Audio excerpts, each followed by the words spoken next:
There we go. I only did it once this time. Sorry, guys, I'm having total technical difficulties here.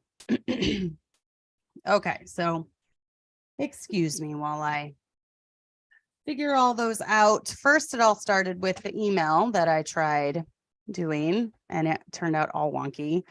So I had to switch my account on the laptop or on the Mac so I can read along with my outline. Try to have the live chat up here as I'm doing this. So I'm trying to do 50 million things at one time. So kind of wait for people to join. I should probably go delete the other one so people aren't going to that. It's always a pain. I don't know what it is with my Zoom, but there's a glitch in it. So every week I've been having to start it over. Last week it was like 5 times or something. It's a crazy number. Okay, but I'm going to go ahead and delete this 22-second one.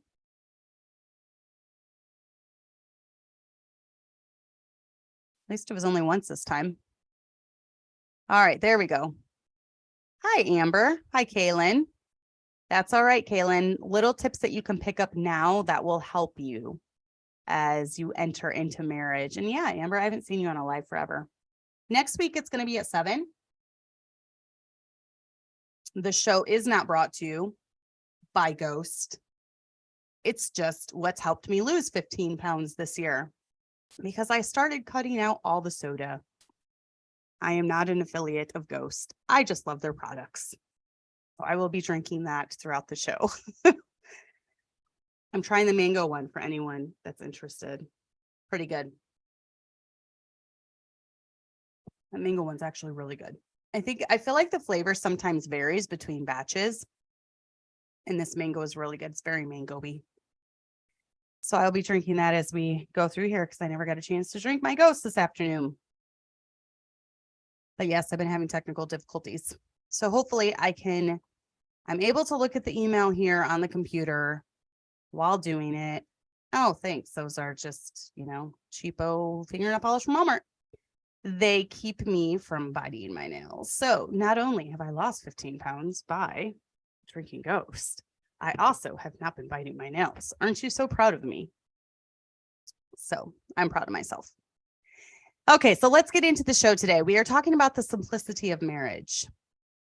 In a world of therapists and psychology and diagnoses and disorders, I see so many wives, mainly on groups on Facebook, and that is where I got this idea from a post that I read this morning upon waking, diagnosing their husbands with terms like narcissist, personality disorder complex, emotionally abusive, etc.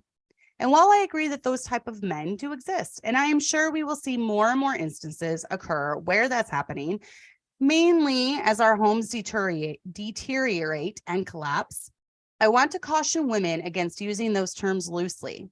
I believe that all of us, all the way back to Adam and Eve, are narcissistic to an extent. The meaning of narcissistic is simply having an excessive or erratic interest in oneself. So basically, selfishness. Ladies, this dates back to women in Proverbs. There are many verses warning against selfishness. We are inherently selfish at heart, and it's by walking in the spirit that we are able to look out for others and the needs of others. So to slap a label on a husband seems to me to be giving us an excuse to make behavior, naturally fleshly behavior, sound worse than it really is. It also gives an excuse as a way out.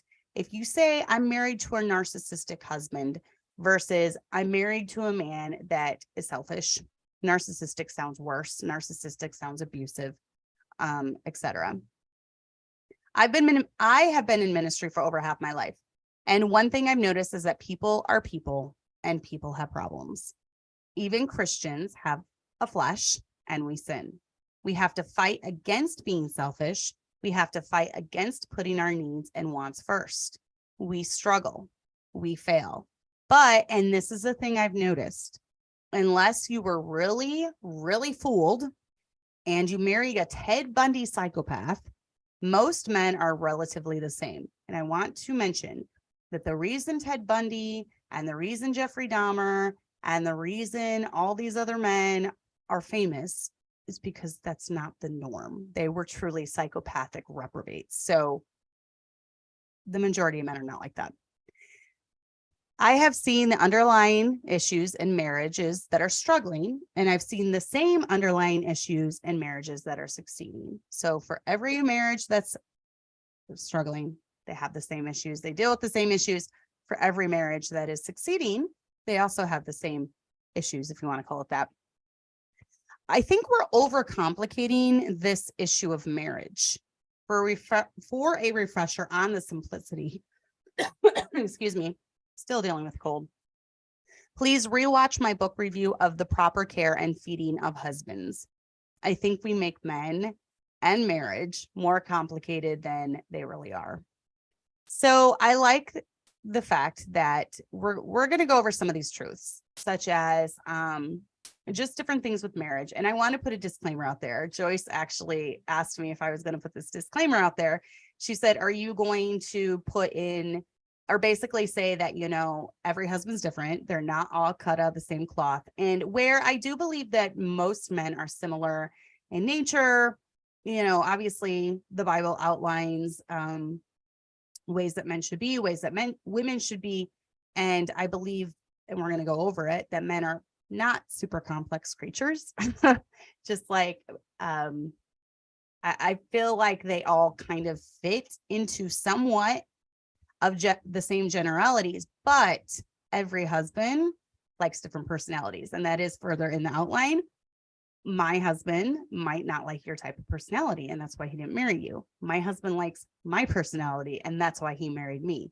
And we all don't have to be sweet talking Michelle Duggar types. That's not my personality at all. And it's okay to be different from one another. And it's okay that your husband picked you. And obviously he loved your personality.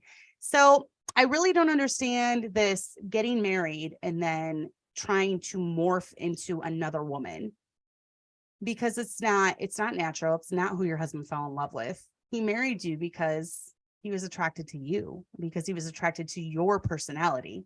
So I did want to put that little disclaimer out there. Also, what works for my marriage might not work for your marriage. You know, some men like and I've put this out there so many times, some men like a little bit more independence in a wife, and that's my husband. Some men want their wives totally dependent on them. That's not my husband. So, you know, you do what your husband wants. And that's the whole premise of this, is basically pleasing our husbands. So Joyce, I completely agree. She said, I always cringe when I hear people throw the word narcissist around. A diagnosable narcissist is a reprobate incapable of feeling. Even the most empathetic people are selfish sometimes.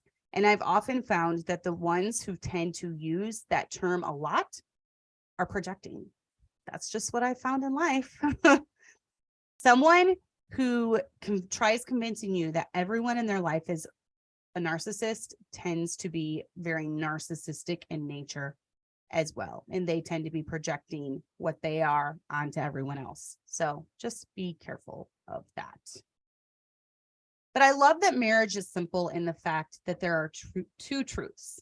And I want you to remember this. And this is kind of what triggered this whole thought process for me. I had been talking about it with Sarah yesterday. We were talking about how so many problems in marriages could simply be fixed by a woman just listening to what her husband wants. It's not that difficult. Just listen to what your husband wants. If he doesn't want you doing something, don't do it. If he doesn't want you to own a pet, don't own one. If he doesn't want you to go certain places, don't go there. It's not hard. And so I don't know if it's just this rebellious nature that most of us have, but so many problems in marriage could simply be fixed just by listening to what your husband wants, needs, likes, is asking you to do. And then this morning, when I woke up, there was an anonymous post, not in our group, but in this Christian moms at homeschool group or something I'm in. And she went into basically this, I don't know, it probably took her 2 hours to type out this huge long story about how she's been going to therapy.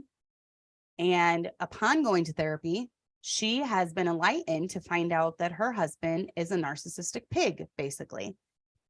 And she basically, the whole premise was she was complaining that they didn't connect on an emotional level. And she was ready to call it quits because of this. Can I just say right here, men are not emotionally driven like we are.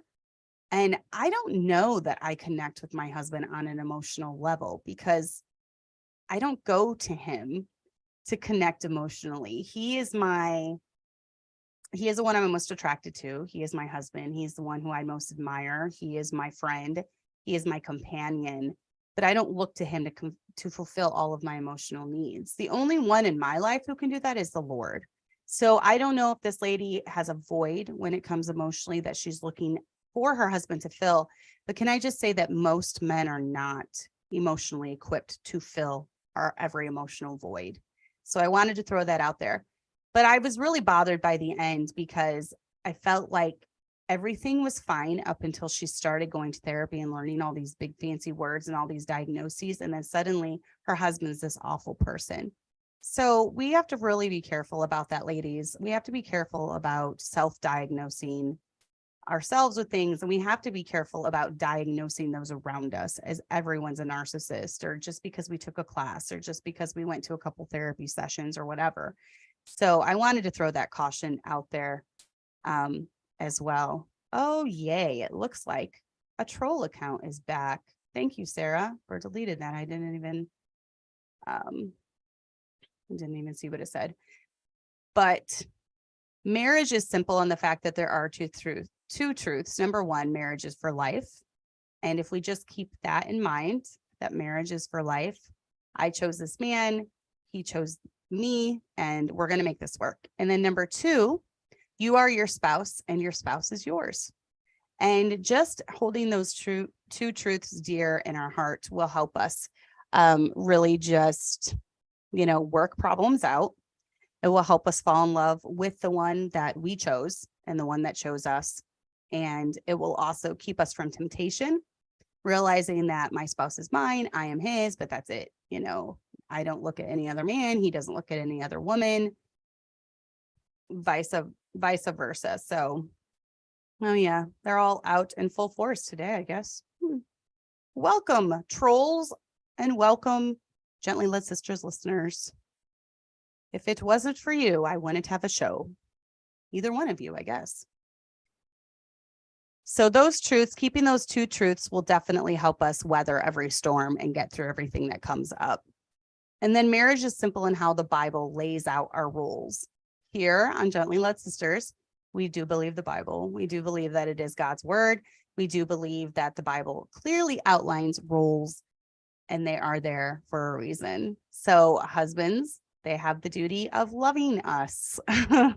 They are also told not to get bitter against us. And if Beth, as soon as you are listening or you're in the chat, you can go ahead and put the verses. I did not write all the verses down for this. That is their job. They are also, Proverbs talks about he who doesn't provide for his house is worse than an infidel. There are different things, different roles that they have, such as being the provider for our home, being our protector. It's very clearly outlined. Then women, our job, I think, isn't really that difficult. We reverence our husbands. Reverence simply means a deep respect for someone or something. The Bible doesn't technically say respect, it says reverence, which is the word that they used. Oh, new IFB Wives is back again. The woman runs a house that includes pets. He has no say-so. That's what they believe. So I believe that if it's their home, he does have a say-so. So just like you wouldn't want him saying, you absolutely have no say in whatever I do, why would you then treat him the same way? You have no say in my house. Nothing that you say goes. That doesn't really go for mutual respect there, does it? But reverence is simply having a deep respect for someone or something. So I'm only going to be talking primarily because I'm talking to women. I'm not like preaching at the men. So they have preachers that can preach at them, and they need preached to sometimes too. But that's not my place nor my job. So I'm just going to be talking to the wives and our role. Thank you, Sarah. So our role, I think number one, I think one thing that us wives can do is we can figure out our husband's needs. So figure out what his needs are. What does he need the most? We know our husbands more than anyone. Does he need to be listened to? Does he need to be talked to? Does he need a cheerleader? Does he need someone telling him that was the best idea I've ever heard? Et cetera, et cetera. So figure out what his needs are. Does he need physical affection? Does he need his belly full? We all have needs. Obviously, part of his job of loving you is figuring out your needs and figuring out your wants, but that's his department and not something I'm really going to talk about. So listen to his wants. I have heard women come to me for advice and they say, we're having this problem. And I say, okay, well, what's the problem? Well, this is the problem. This is what my husband wants, but I want this. Okay, let's just use the pet as an example.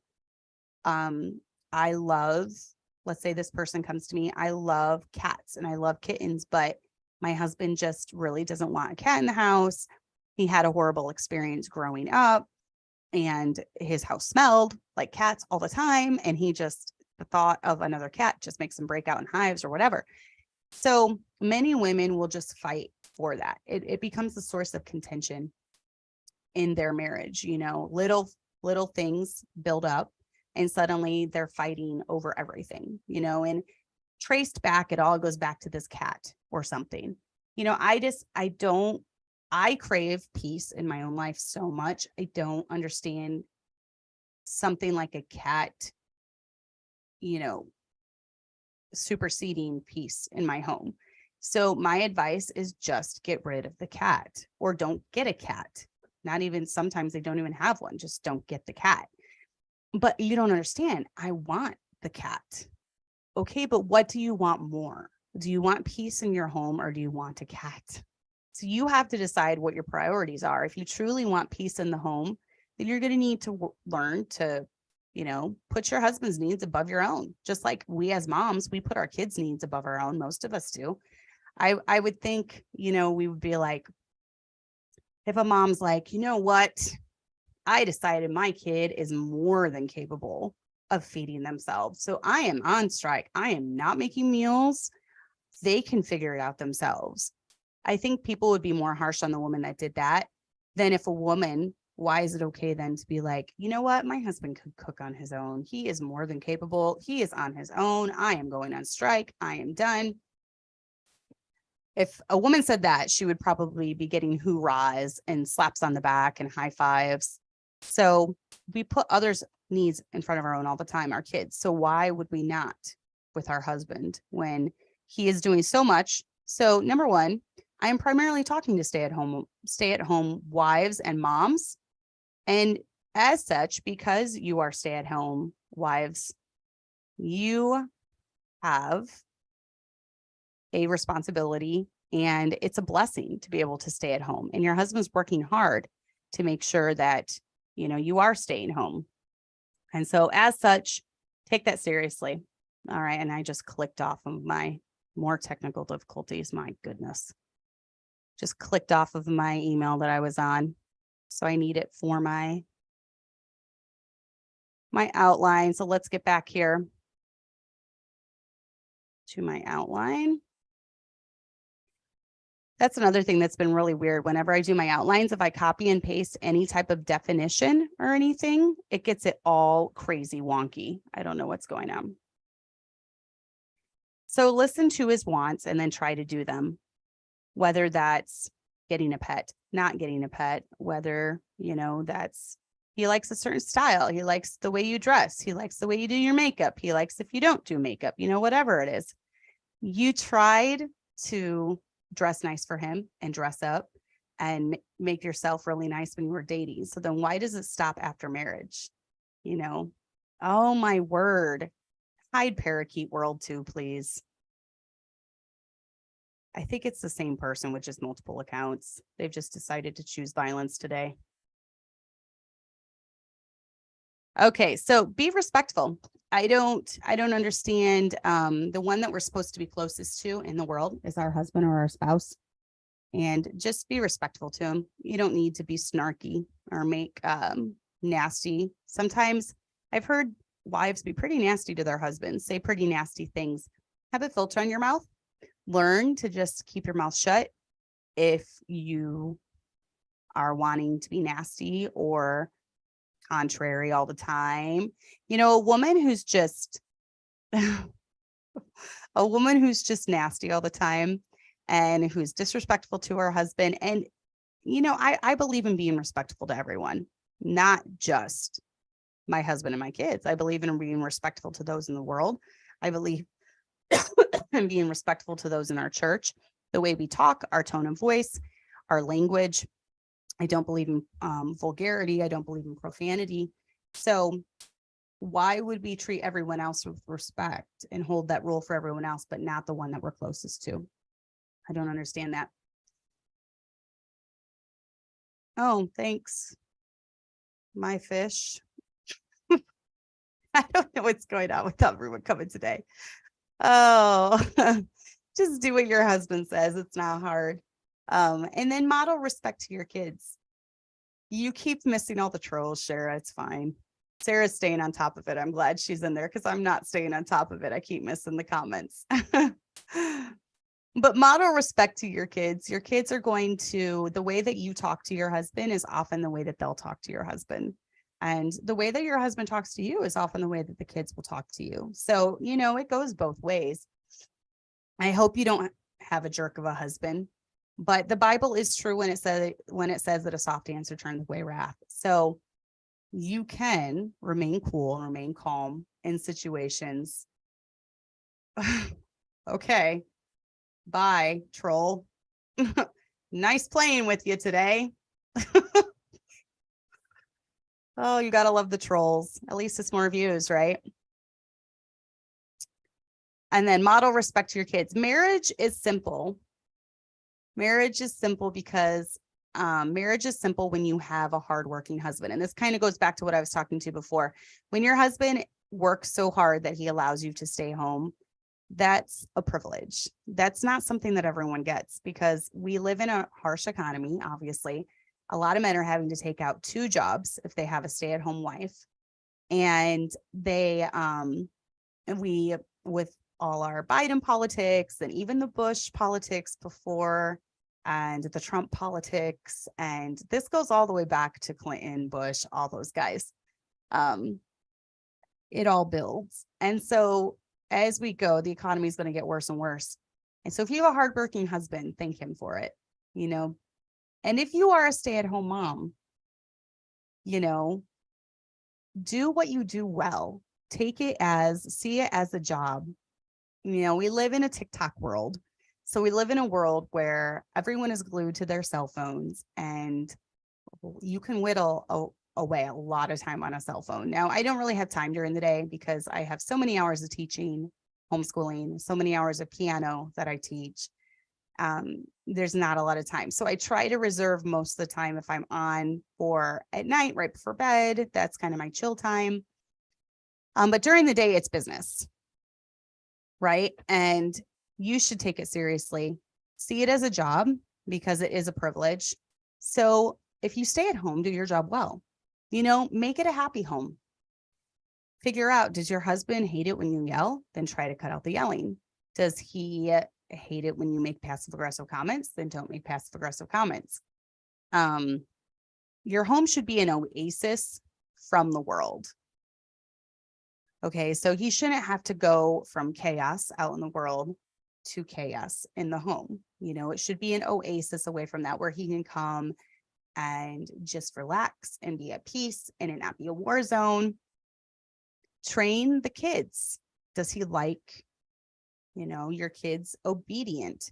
And does he like it when they listen to him? I mean, which husband doesn't? So take it seriously that that's your job. And as moms staying at home, we bear the majority of the that's what it is. I saw another TikTok that really irritated me too. And she was talking about how she was a single married mom. I think that's how she put it. She was a single married mom. And she said, what do you mean by, what do I mean when I'm saying this? Well, if you're married, but your husband works all day and then he comes home and he wants to relax, you're a single mom. If you put your kids to bed, you're a single mom. If you give your kids baths, you're a single mom, like a single married mom, a single mom who's married or something like that. And I'm thinking,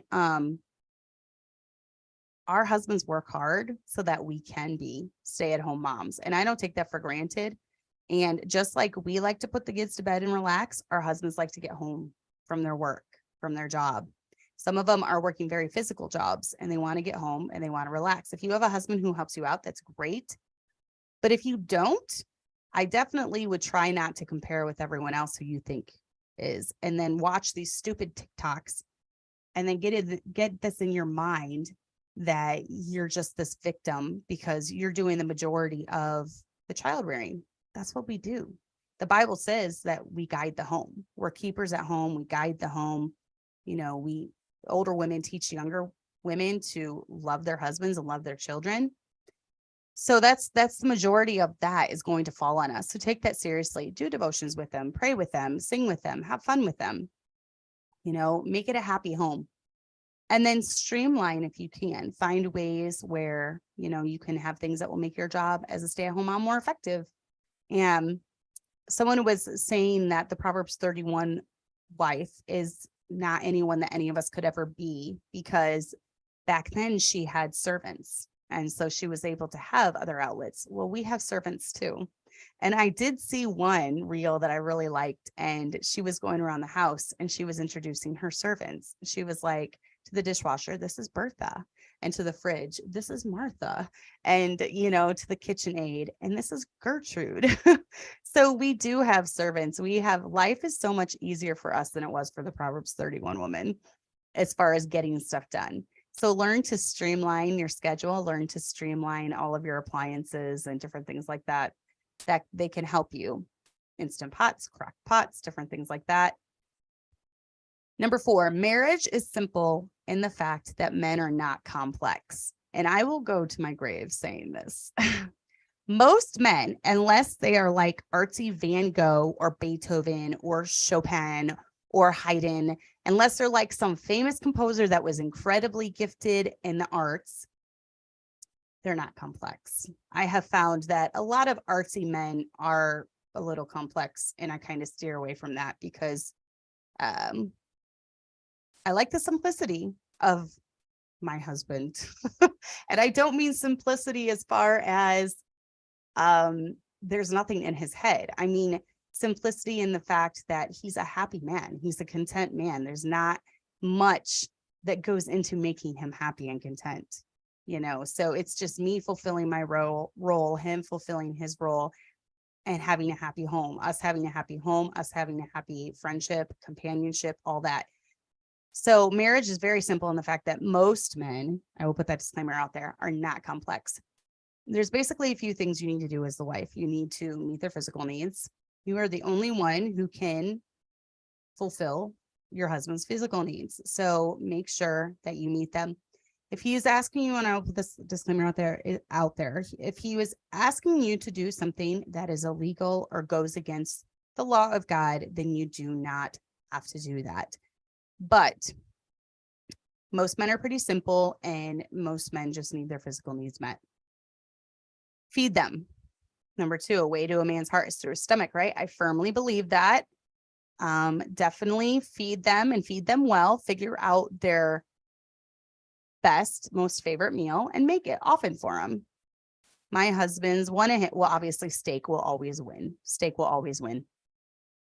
So steak is anything with meat. And then there's something called bourbon chicken. No, it doesn't use real bourbon, but it's a copycat version of like the bourbon chicken that you get in strip malls and stuff. And that's like his second most favorite. And he loves that. And so I'll try to make that once a month at least, maybe more. It's a pretty cheap meal too, because you just do rice with it. So be their happy companion. You know, men want their wives to be happy. They married this happy, carefree, giggly schoolgirl, right? And after the kids start coming, suddenly the schoolgirl turns into the old maid spinster with the pinched look on her face all the time and unhappy and uncontent and just moaning about how hard her life is. Try not to be that way. Be their happy companion. They want you to be happy. Smile at them, laugh with them, have fun with them. You know, having fun is so important, whether that's taking all the kids out on a walk and stopping to play basketball on the way back, or running and skipping and having fun with them. You know, help their lives be better. Don't be a constant source of strain and stress. If you are constantly draining your husband and it's just constantly a fight and it's a war zone in the house, no man wants to come home to a war zone. No man wants to come home to an unhappy wife. No man wants to come home to an ungrateful wife, a discontent wife. So make their lives better. Your husband's life should be better after he married you, not a nightmare. You know, and women, as women, we hold a lot of power in our hands when it comes to the home. We hold a lot of power in our hands when it comes to our husbands. We have the ability to make him happy. We have the ability to make him sad. We have the ability to frustrate him. We have the ability to bring him joy. We hold a lot of power in our hands.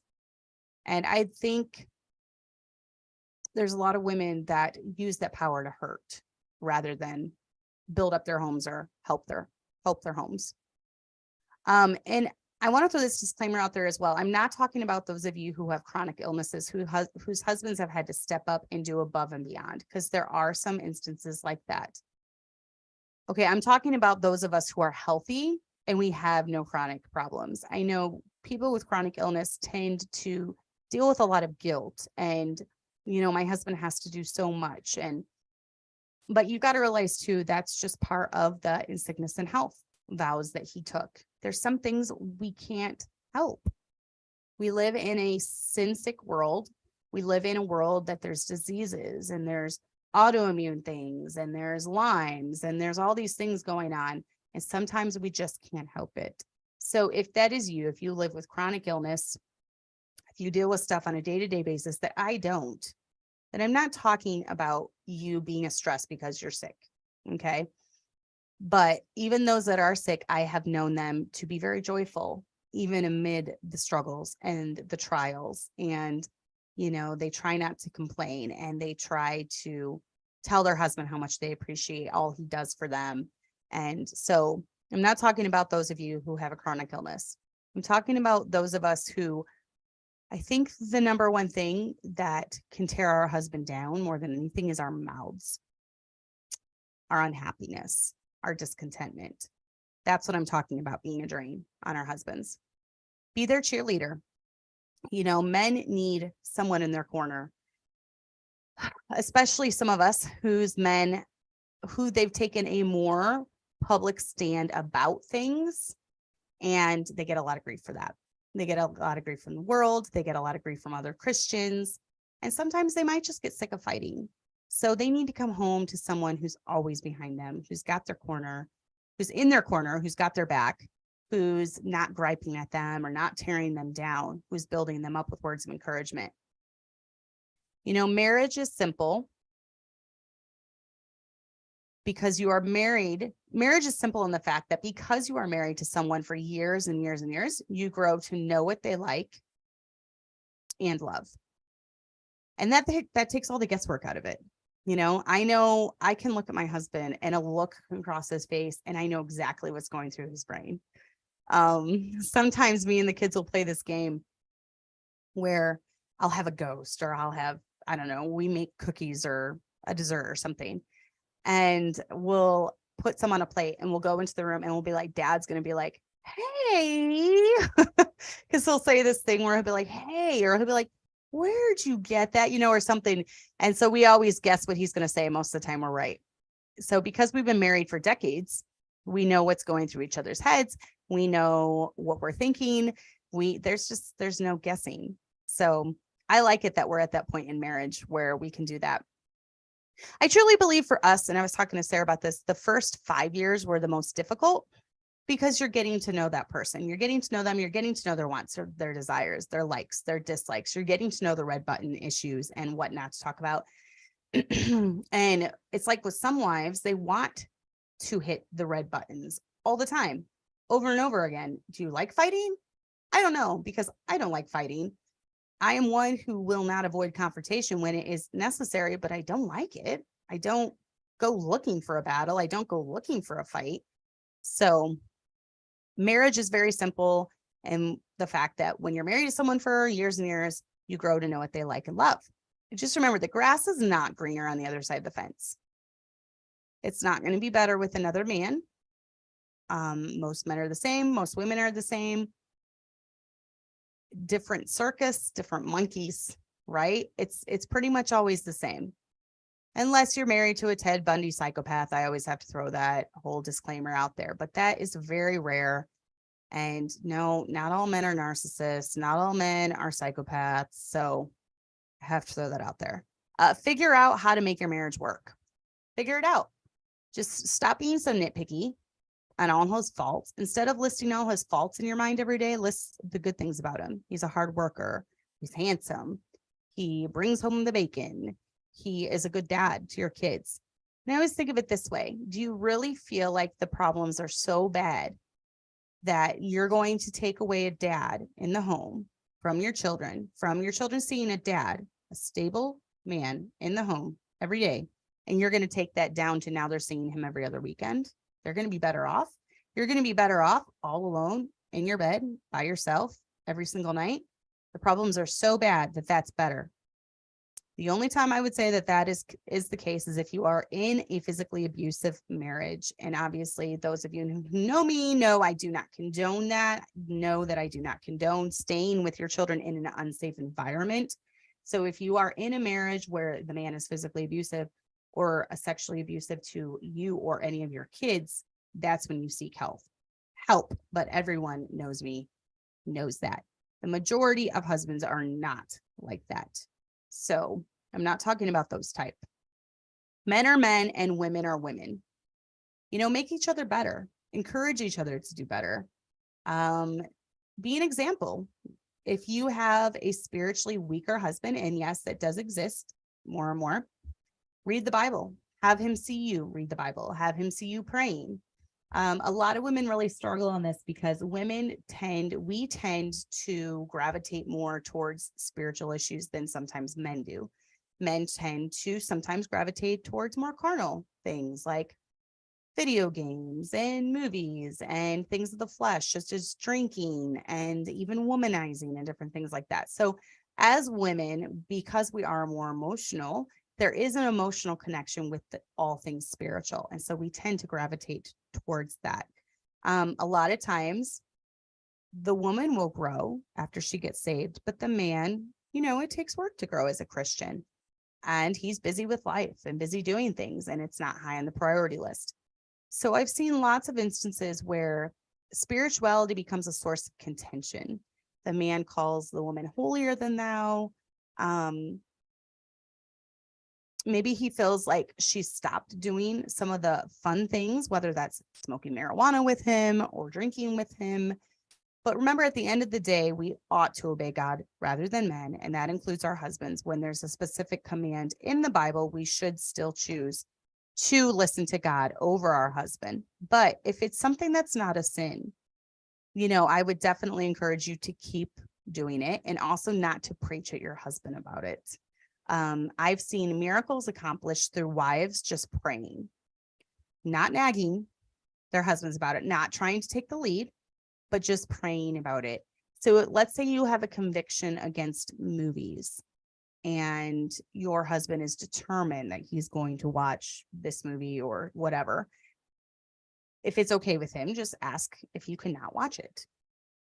It's if he would rather have you join him, maybe you could read your Bible while the movie is playing. I don't know. But I feel like us women, we tend to try to make things a bigger deal than they are, when we can just quietly decline, or we can do something else during it. So we don't have to make a big show about it. We don't have to make a big deal. We don't have to nag him. We don't have to preach at him. Praying will accomplish a lot. It will accomplish a lot. Marriage is simple in that in the proper roles, it takes the burden off of us. Okay. I don't want the burden of being the spiritual leader of the home along with everything else that I do. So I gladly hand the reins over to him, and what he says goes, and I follow his lead, and I'm good with that because that takes that burden off of me. Joyce said, where did I just read someone pointing out that a spiritually mature woman will not be holier than thou? If you're holier than thou, you're not spiritually mature. And people don't even really know the meaning of holier than thou. In the Bible, the context is that you had a church of people where there was newer saved or newer converts that were wanting to come in, but they still had some baggage from the world, and they weren't wanting them to come in because of this baggage that they had in their life. And that's where you need to be. We need to be gentle with new believers. We need to allow them grace. We need to allow them to grow. We don't need to be rejecting them from our church because they smoke or whatever pet sin that they're still hanging on to. So I believe in that context, that's what it's talking about. Us, ourselves, being spiritual and establishing standards in our own lives is not being a holier than thou. So there's a total difference when it comes to that. But yes, I agree. If you are not willing to allow people grace to grow, then you are not spiritually mature, because being spiritually mature also comes with compassion and grace and love and long suffering and all those things. So, but yes, in the proper roles, it takes the burden off of us. So let him lead. I also wanted to say each husband is attracted to different personalities. Your husband is yours, not mine. And as such, he has no authority over me, and my husband has no authority over you. So that is the beautiful thing about relationships and how they work. We get to choose each other. We are not in some country where we have an arranged marriage. So because of that, I chose my husband based off his personality. Some other women might not be able to handle my husband. In fact, a lot of women can't handle him, but I can. God uniquely gave me a personality that jives wonderfully with my husband's personality. He can't handle a lot of different types of emotional type of women. And God knew that when he put us together. He chose me specifically because I'm different than most women. I have a very honest, bold personality. I'm a go-getter, type A personality, and I don't have a lot of time to sit around and cry. And he likes that. So it works for us. But your husband might like you to be emotional at times, and that's okay. And your husband might want you to be more dependent on him, and that's okay. But every husband is attracted to different personalities. If you're in doubt over something that maybe you don't know if your husband likes something or doesn't like something, just ask. I get a lot of questions from women being like, how do I approach this subject with my husband? And I'm like, open your mouth and talk. I don't get it. I probably overshare and overtalk with my husband, but you're married. You live in the same bed. You sleep in the same bed. You live in the same house. Just talk to him. It's not that difficult, but maybe some men are hard to talk to. I don't know. Man, I guess there could be men like that. If he's happy with you and the home, let it be. Rest in the comforts that everything is peaceful. If everything is calm, let it stay calm. If everything is peaceful, let it stay peaceful. If he is happy, let him be happy. I think there's like this Hallmark Christmas fairy tale, just false fictional thing that is in every woman's mind, where she thinks her husband's going to come home and everyone's going to break out in a musical. And if that doesn't happen, then something must be off. We must not be close anymore. He must not be interested anymore. He must not love me more as much as he did when we got married or something. That's false. Totally false. There is no Christmas Hallmark movie where it's snowing and everyone's breaking out in song and you're in flannel and drinking hot chocolate. Okay. Life is just life. And if you're both happy, just let it be. You don't need to dive deep and get all emotional and want this emotional connection. And that's just silly. Don't look for conflict when there is none. you know, don't look for conflict when there is none. Marriage is simple in the fact that men don't tend to overthink things. Have you ever seen those reels where they're sitting there eating and the wife is like, what is he thinking about? Is he noticing how pretty the waitress is? Is he doing this? And the wife is sitting there going, that's pretty good food. Just very simple thoughts. And that tends to be true. Men are happy when they're being fed. Men are happy when their wives are happy. Men are happy when their physical needs are being met. They're not that complex. Most men are just happy when their women are happy. Most men love you. They would die for you, but they don't need to lavishly tell you 50 times a day. Okay. I guess some do. I've heard that some men constantly tell their wives throughout the day, but it's almost like, to me, I just feel like that's a need to persuade. Like, why are you telling me so many times? I know you love me. Stop telling me 50 times a day. Okay, that is so funny, Joyce, that you said that. She said he's thinking about the Roman Empire, because I literally walked in. There was a group of men sitting in our foyer area, and I walked in and I heard, and in the Roman Empire. And I thought it was hilarious because they were literally sitting around talking about the Roman Empire. I think it was something to do with eschatology or something, but they tied it into the Roman Empire. So I thought that was pretty funny.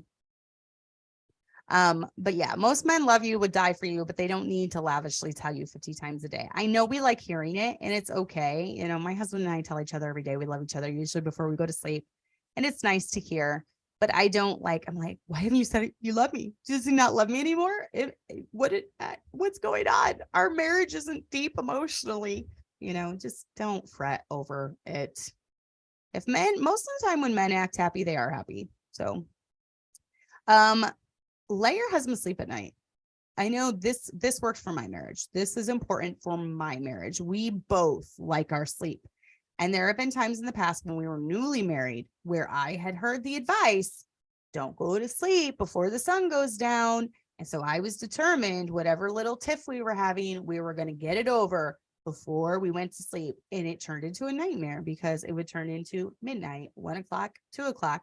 And then by that time, you're just so frustrated and you're so exhausted that things are coming out that you didn't even know were an issue.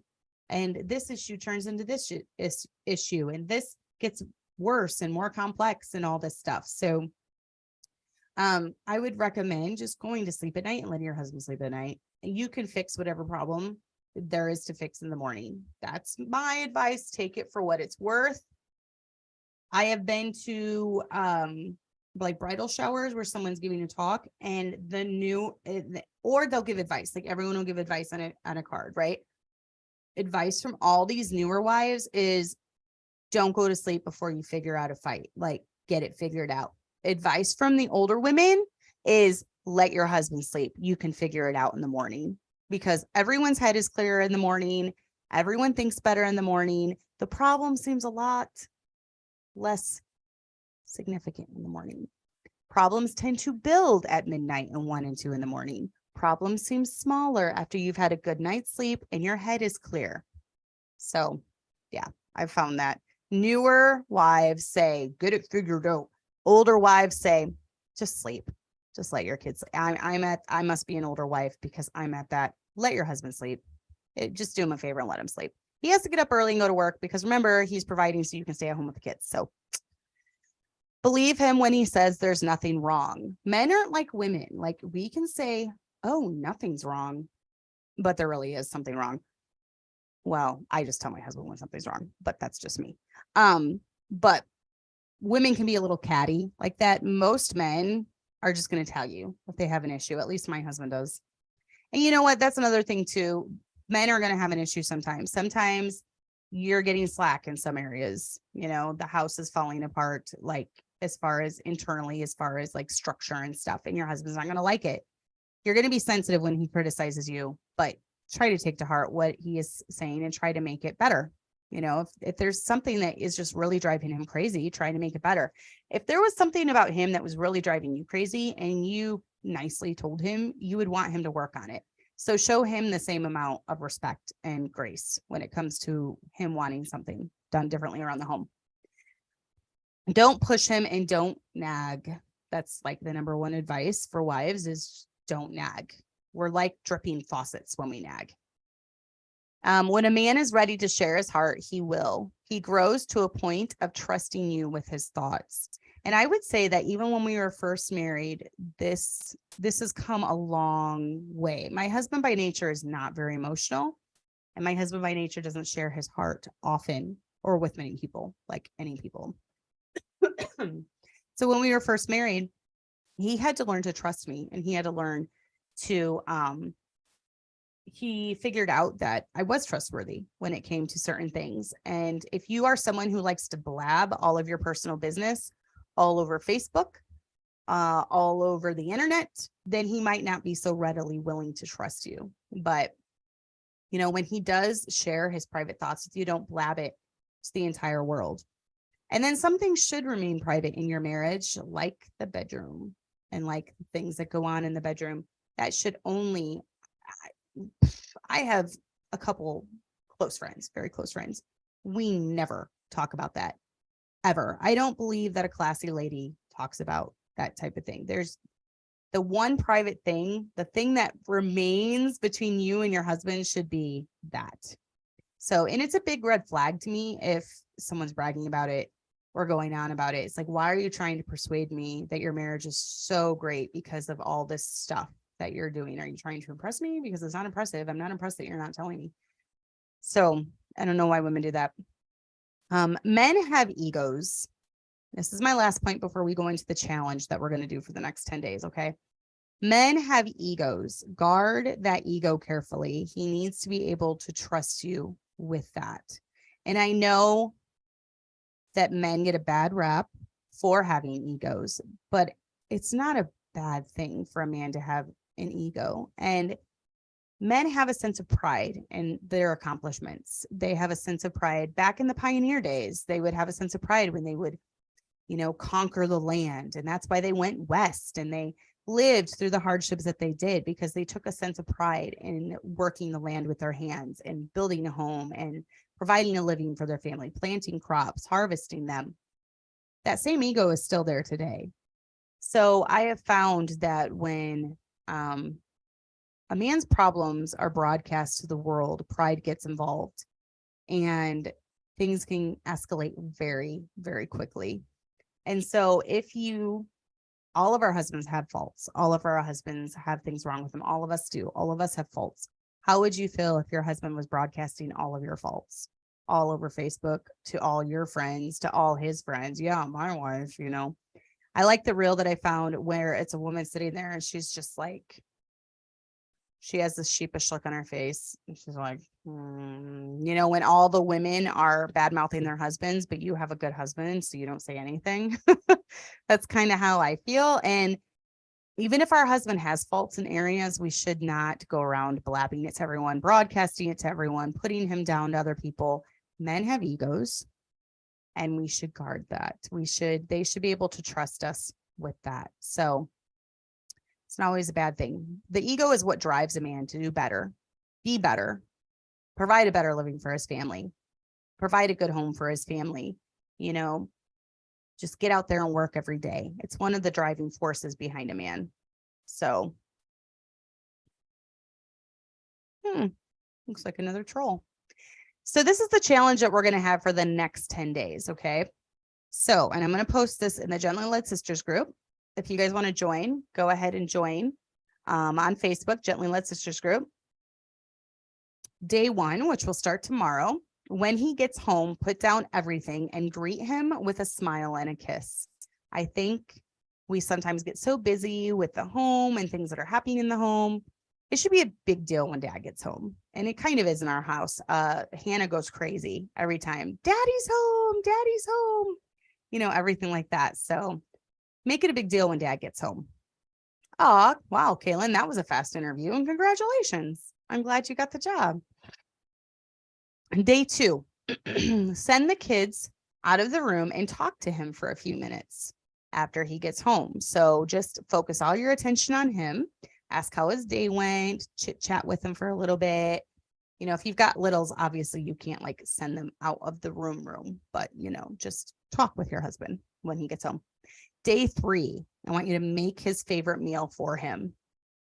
Okay. And by like day 5 or 6 or something, if any of this is out of normal for you, your husband's going to be like, what in the world is going on? But just stay with it. Stay with it. It takes 10 days to establish habits. That's why I'm doing 10 days. So day 3, make his favorite meal. Day 4, plan out physical time with him. So day 4, this is what I want you to do. Put the kids to bed early, just do whatever it takes to really connect with him physically. Day 5 is date night. So a lot of you have littles. If you're at home, put the kids to bed early and get out your favorite movie, whether that's Napoleon Dynamite or whether that's Anne of Green Gables or whether that's Sound of Music or whatever it is. Get out your favorite movie, make some popcorn, and just enjoy being with him. Day 6, I want you to write him a love note. Put it in his lunch for work. Send him a love note through text and send it to him. Tell him you love him. Whatever it is. Hopefully by now he's not having a heart attack thinking, where is my wife and what has happened to her? Day 7, give him a back rub. So no strings attached, not you have to give me a back rub if I give you a back rub, just give him a back rub. Day 8, tell him what you like most about him. That could be in a text, that could be verbally, that could be at night before you go to bed, whatever it is, tell him what you like the most about him. Day 9, be pleasant the entire day, which you should try to do this every day, but be pleasant the entire day. Really engage with him, listen to him, laugh with him, enjoy being with him. And then day 10, buy a special treat in town just for him, or make him a special treat at the house. If you're stuck at home all day, make him his favorite chocolate chip cookies, make him his favorite dessert, make him, whatever it is, just do a special treat just for him.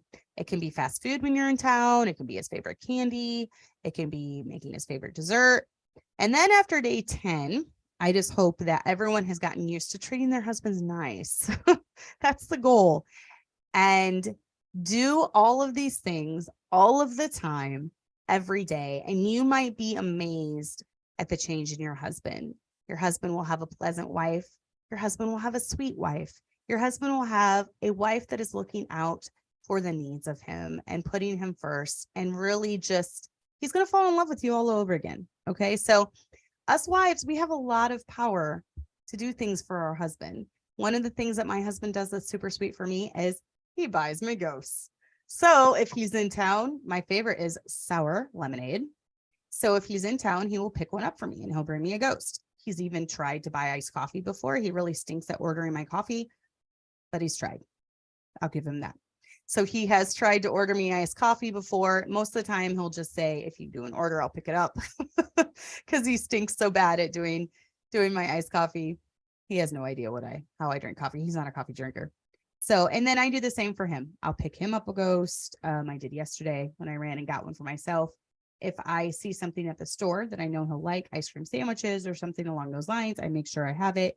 There's a lot of different things that he likes to eat or drink throughout the day. Popcorn. I always make sure we have popcorn on hand. I always make sure we have lemon juice because he likes lemon juice. He drinks lemon juice all day. So lemon juice and popcorn, I always make sure that we have. And then if I'm out and about and I see something he would like, and he tries to do the same for me, you're going to find that the nicer and sweeter you are to your husband, oftentimes the nicer and sweeter they are to you.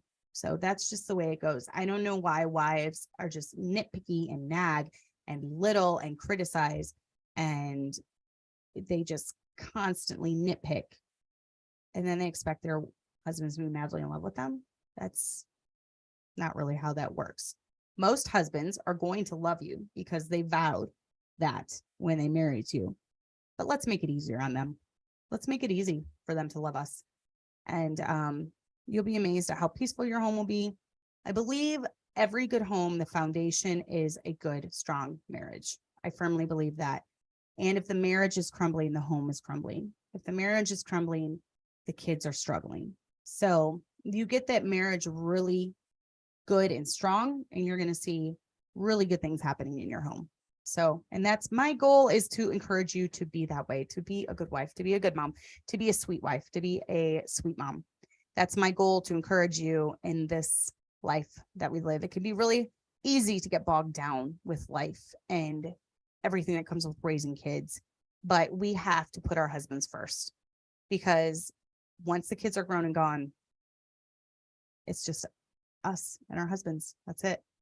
So we really need to keep that first and foremost. I've seen throughout my life so many that they stay together while they're raising kids, and then as soon as the kids are raised, they divorce.